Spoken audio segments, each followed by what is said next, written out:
Is mis a roirí agus be an Wim Hof Method a cleachtadh gom lá a ní an lé go gceann 6 mí don sreas seo BLOC. Is le míonú sa thosig mé ag mothú cuid na tarbhí a buineann leis an Wim Hof Method. Bíam níos suamhnaí a rith an lé tar éis an n-anáil a cleachtadh maidin, agus tá sé thugad faoi dhearra agam go bhfuil mé ábhalt a díláil le níos fearr le cuasaí a bhfuil srus ag buint leo. Agus beidir aisteach an rud le rá ach bunim sult asna cé fógad an fóra maidin, dú sin siad suas go mát mé. Tá me maiile á clé ag C-point iniu, áit cáiliú le dullig snáb sa farige.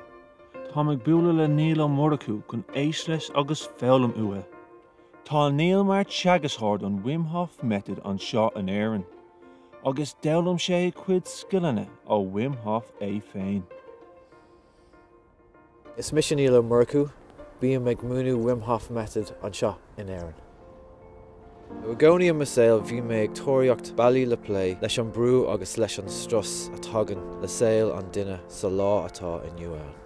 Níor bhí brú orm dá rion tín, ansin de réir mar ar dá rion tín séas an brú a bhí orm. Thuig mé nach bé aon deire leis seo agus go caifan rud éigean a dhéanamh faoi. Buin mé tríolas mónaí agsúla le feabhas a chur chuirsaí ach ní cuidigh siad liom. Bhí mé fós ag fullant. Ansin tháinig mé eagrán Wim Hof Method. Thosaigh mé ag cleachtadh an mó n-anáil agus thug mé faoi deara an pointe éifiacht maith a bhí aige orm. Is ansin thug mé cif folach fór, thuaigh mé ag snáb sa faringe agus ag ghlacha folca air. Rinne ólaí stadúir ar Wim Hof agus an Method agus fuair siad amach go bhfuil deá éifiacht aige ar an corp agus an bheabhar an duine. Déanam mé cleachtú ar Wim Hof Method gach lá agus tá isigam an effect maith atá sé a dhéanamh dom. Inis tá mé ag tuairt na skillne a dóla mé le daoine eile agus ag ceirú leo feabhas a chur ar an saoil agus ar a sláinte. Séir atá ag rá ag Niall ná tríd ar n-anáil a ráú is féidir ar gcorpanna a ciúnú agus a seimú síos. Is seo a ligean dún a bheith níos ré cuasaí a rith an lé.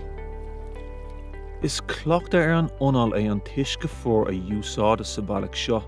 Cuireann teagascóir na farige scaoileoireann agus is an seo gur bhaith le Niall an gurméid na cleachta sa bhaim agus n-anáil domhan meall i dhéanamh. Breathing now.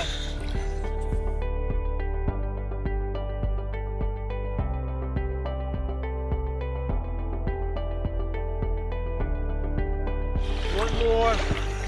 You're done. Well done. Keep the breath going.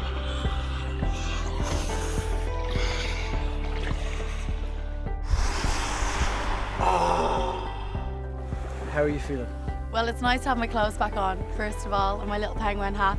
But I feel great. I feel fresh and alive and ready for the day. Mind tú hénta nár atá tú nar atá de insin ar de n-anáil. Agus mind tú an or tagan tú amach freisin. Níl tú rilí ag smaoinemh. Níl de fuinneamh ag dul ar de smaointeas tá tú just i the curb. Yeah, just bring in sair. Yeah, that's sair. Tá intinithe ag Niall dún faoi an tarbh atá déanta ag an Wim Hof Method a cleachtadh dó féin. Cá mór agus go bhfuil sé ina teagascóir faoi seo. An teachtain sciúing beidh comhra a gom leis an ullmh Joe Barry faoi gné oiliúachta maidir leis an Wim Hof Method. Slán go fóill.